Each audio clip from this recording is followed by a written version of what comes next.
Hello વિદ્યાર્થીઓ, સ્વાગત છે તમારું મારી ચેનલની અંદર. તો ઘણા લાંબા દિવસો પછી આપણે વ્લોગ લઈને આવ્યા છે. એનું રીઝન એ છે કે ટ્રેનિંગ જેવી પતાવી એવી એક બે દિવસની અંદર મારા મામાને ત્યાં મેરેજ હતા, એટલા માટે વ્યસ્ત હતો. મેરેજ પત્યા એક બે દિવસમાં જ હું બીમાર પડી ગયો ઉજાગરા ને બધાને લીધે.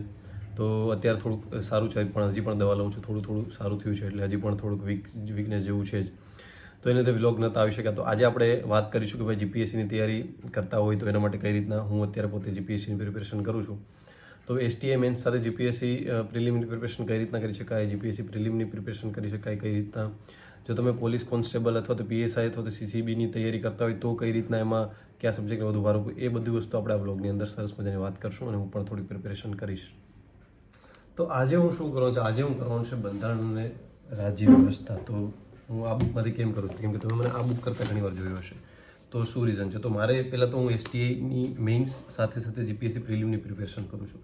તો જ્યારે તમે મેઇન્સ અને પ્રિલિમની બંનેની સાથે પ્રિપેરેશન કરતા હોય ત્યારે શું વસ્તુ ધ્યાન રાખવાનું કે જેવી પ્રિલિમ્સની કરો એ જ ટાઈપની મેઇન્સની કરો. જેમ કે કોઈ ટોપિક કરો છો, મૂળભૂત અધિકારો, તો એમાંથી કેવા પ્રશ્નો બને છે એ બનાવો અને જાતે લખો. એટલે મેઇન્સની તો થઈ ગઈ, સાથે સાથે એમાં બધું પ્રિલિમનું કન્ટેન્ટ પણ કવર થઈ જશે. એટલે ફેક્ટ ડેટા પણ આવી હશે, એનું સમજણ પણ આવી હશે. એટલે પ્રિલિમ મેઇન્સની તૈયારી જીએસ આરામથી થઈ શકે. અત્યારે એવું હોય જ્યાં સુધી મેઇન્સનું રિઝલ્ટ ના આવે તમે કન્ફ્યુઝન છો કે મારું સિલેક્શન થશે કે નહીં, ત્યાં સુધી જીએસને મેઇન્સને પર્સપેક્ટિવથી કરો. કદાચ આવનારી જીપીએસસી ક્રેક થઈ જાય તો પણ તમને મેઇન્સ રિલેટેડ કન્ટેન્ટ કામ લાગે, મેન્સ કરેલું. એટલે તમારે એ જ રીતના કરવું. તો આ બુકની અંદર એટલા માટે કરું છું કે જો એનસીઆરટી છે ને એની અંદરનું ક્વોલિટી થોડુંક મેન્સ માટે મહત્વનું છે. કેમ, શું કરવા?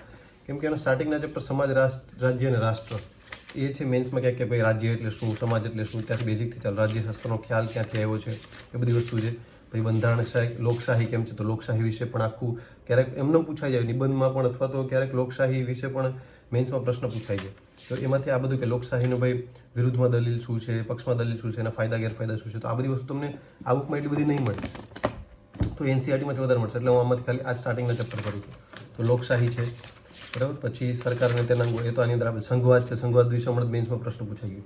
તો ફેડરલિઝમ, તો આ બધી વસ્તુ. પછી અહીંથી તો જે બંધારણનો ઇતિહાસ ને એ બધું તો આમાંથી આપ્યું જ છે, એટલે આ કરી શકાય. તો સ્ટાર્ટિંગનું ચેપ્ટર જ્યારે તમે પણ બુક ક્યારેય ન બદલાવી જોઈએ, પરંતુ આમાં અમુક ચેપ્ટર નથી તો આમાંથી કરીને એની નોટ્સ બનાવી શકું, એની નોટ્સ બનાવી લઈશું. બરાબર. પછી એવું નહીં કે આ બુક પાછી આખી કરું, એક ને એક બુક વારે કરવી. આ બુક મારી થઈ ગઈ છે ઓલરેડી, પછી ઓલી બુક કરવાની કોઈ જરૂર નથી. એટલે આની હા કંઈક નવું લાગે તો જો આવી રીતના સાઈડમાં લખી રાખવાનું, ક્યાંકથી કંઈક નવું આવે, પણ બુક ક્યારેય ચેન્જ કરવી નહીં કોઈ પણ વિષય માટે. અને જો તમે સીસીબીની પણ તૈયારી કરતા હોય કે પીએસઆઈ કોન્સ્ટેબલની, બંધારણનું વેટેજ વધારે જ છે. ક્યાંક 30 માર્ક્સ, ક્યાંક 25 માર્ક્સનું છે.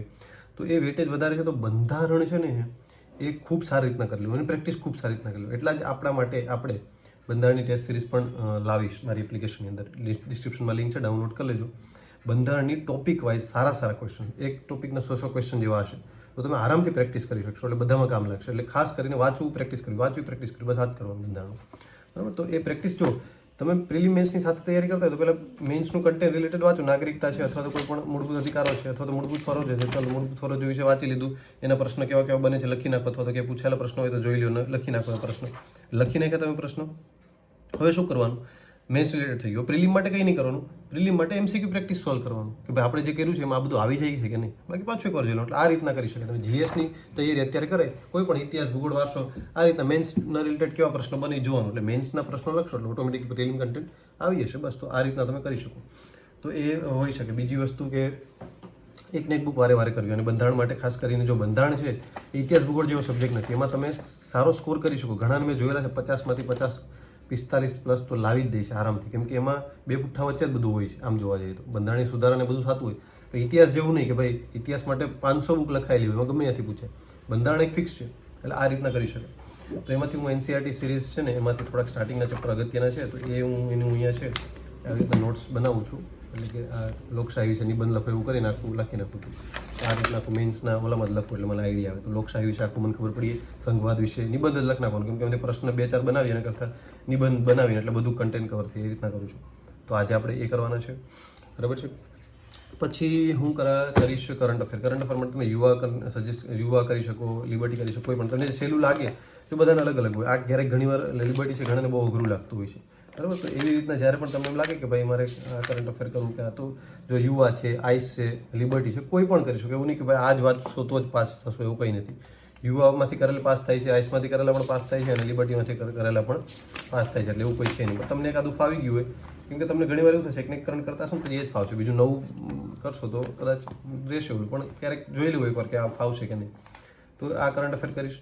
અને આની પણ આપણે ટેસ્ટ સિરીઝ લાવવા જઈ રહ્યા છે કરંટ અફેર માટે પણ, કે તમને છે ને કરંટ અફેર પણ જો અગત્યનો વિષય છે. જે PSI કોન્સ્ટેબલ કે SSC કરતા હોય 30 માર્ક્સનો આઈ થિંક છે, તો એમાં પણ અગત્યનો વિષય છે કે ભાઈ આ પણ સ્કીપ ના કરવું જોઈએ. આનો પણ કંઈ મુદ્દો ન હટી જાય તો ત્યારે શું કરવું છે, આપણે ડે ટુ ડે ટેસ્ટ ચાલુ કરશું આની, કે ભાઈ લિબર્ટી અથવા તો યુવા તમારે જે વર્ગ વધારે તૈયારી કરતો હશે એ તૈયારીમાંથી આપણે કાઢશું પેપર, બરાબર, અને લાગશું કે ભાઈ રોજના 2-4 પેજ કરી અને મહિના દિવસમાં આખી મેગેઝિન ખતમ કરવાનું. તો તમારે એક ટાર્ગેટ બંધાઈ જાય અને 2-4 પેજ હોય તમને બહુ લાંબુ પણ લાગે નહીં.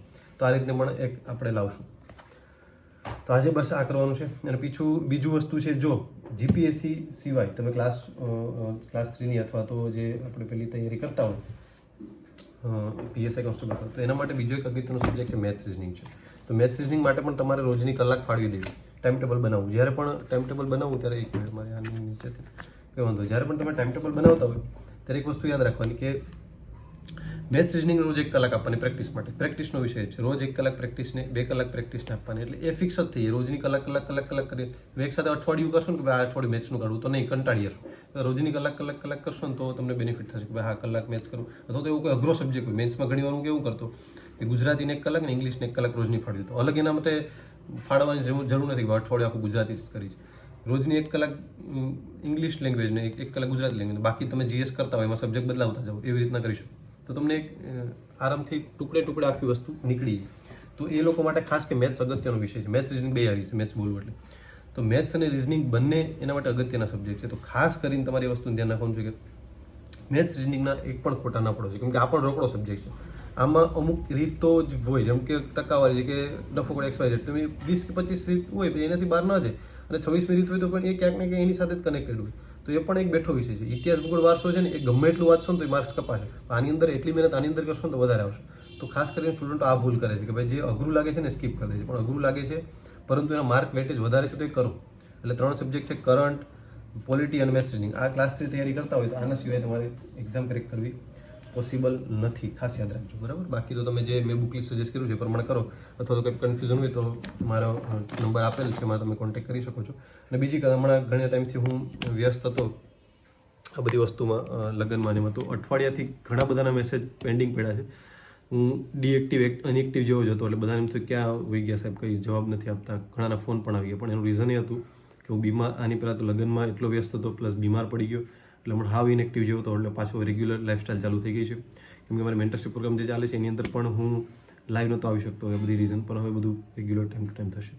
અને બીજી વસ્તુ એ કે આપણી જે ટેસ્ટ સિરીઝ, આપણી એપ્લિકેશન ડાઉનલોડ કરી લેજો. આપણી એપ્લિકેશનની અંદર છે એ GPSCની ટોપિક વાઇઝ ટેસ્ટ સિરીઝ છે. આની અંદર તમને કન્ટેન્ટ બતાવી દઉં તો આની અંદર પણ એપ્લિકેશનમાં બધી જ પ્રકારની ટેસ્ટ સિરીઝ તમને આવી છે. ડાઉનલોડ કરી જ રાખજો, એકદમ મસ્ત. જો આમાં ટેસ્ટની અંદર તમારે GPSCની તૈયારી કરતા અર્થતંત્રનો અલગ ટોપિક છે, એના ટોપિક વાઇઝ NCERT સિરીઝમાંથી ક્વેશ્ચન કાઢેલા છે, બરાબર. ટોપિક વાઇઝ જો જિયોગ્રાફીની 11 ટેસ્ટ છે, ગુજરાતના ઇતિહાસની 9 ટેસ્ટ છે, આની ગુજરાતના વારસાની 18 ટેસ્ટ છે, બંધારણની 21 ટેસ્ટ છે, વિથ સોલ્યુશન છે, એટલે તમને વાંધો નહીં આવે. તો આ પ્રકારે તમે પરચેસ કરી શકો છો અહીંથી, અને પછી એમાં જોઈ શકો છો રેગ્યુલર તમે જેમ તમારું શેડ્યુલ બનાવી નાખો, પછી આ શેડ્યુલ મુજબ તમે તૈયારી કરો. આ રીતનું આખું શેડ્યુલ છે, તો શેડ્યુલ મુજબ તમે તૈયારી કરી શકો છો અને એની ટેસ્ટ આપી શકો. પછી PYQ ને બધું એડ થશે હજી, પછી કરંટ અફેરની ટેસ્ટ રેગ્યુલર અપડેટેડ થશે. તો આ રીતના આપણે પ્રેક્ટિસ કરી શકીએ છીએ. તો ચલો આજે હવે ચાલુ કરીએ. મારે બંધારણનું થોડુંક બાકી છે લખવાનું, તો આ રીતના બંધારણનું હું આ રીતના આખું લખું છું કે ભાઈ કઈ રીતના.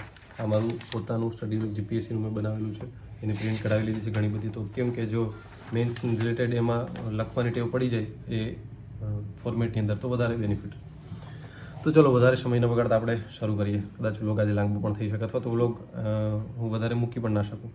બીમારીને લીધે પણ હું કદાચ હવે સૂતે પણ વાંચતો હોય ને તો એવું બધું વ્લોગ બનાવું, પણ જ્યાં સુધી બેસીને લખી શકું ત્યાં સુધી હું ટ્રાય કરીશ.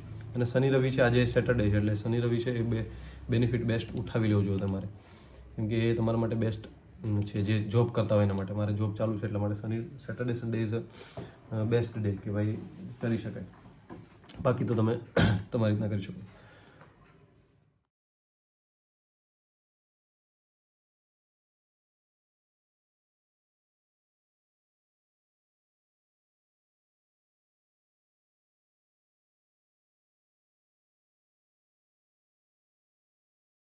તો તો એક દિવસ હું મારી બુક્સ કલેક્શન પણ બતાવીશ મારી પાસે કઈ કઈ બુક્સ છે અને એમાંથી ઘણી બધી ગીવ અવે પણ કરવાની છે. આ બધા બુક્સના ભર્યા છે તો એ ગીવ અવે પણ કરીશ. તો આજનો વ્લોગ અહીંયા સુધી રાખીએ. નવા વ્લોગ્સ આવશે, એમાં નવી ઇન્ફોર્મેશન કંઈક ને કંઈક આપતો જ રહીશ હું, ડોન્ટ વરી. કેમ કે વ્લોગ્સની અંદર હું તૈયારી કરું સાથે સાથે કંઈક એવી વસ્તુ પણ હું કહીશ તમને કે જે તમારી તૈયારીમાં કામ લાગી શકે છે. મારી તૈયારી દરમિયાન મને કઈ વસ્તુ કામ લાગી છે, તો દરેક વ્લોગની અંદર કંઈક એવી ઇન્ફોર્મેશન હશે કે જે તમને યુઝફુલ થઈ શકશે.